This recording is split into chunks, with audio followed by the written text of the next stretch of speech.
Patuloy na nararanasan ng malakas na ulan sa ilang bahagi ng Mindanao. Baha ang sumalubong sa mga estudyante at guro sa isang elementary school sa Pikit, Cotabato.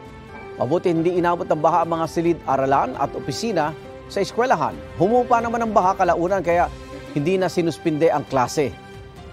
Unti-unti naman nang nadaraanan ng mga motorista National Highway sa Carmen, Davao del Norte dahil bumababa na ang baha. Handaang yan ay patungong Tagum City, pero ang ilan pang bahagi ng bayan lubog pa rin sa baha dulot ng masamang panahon.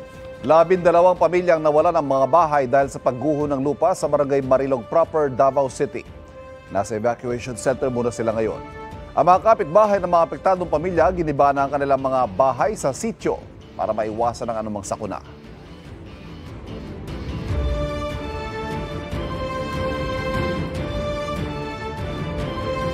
Igan, mauna ka sa mga balita. Mag-subscribe sa GMA Integrated News sa YouTube. Sa mga kapuso abroad, subaybayan nyo kami sa GMA Pinoy TV at sa www.gmanews.tv.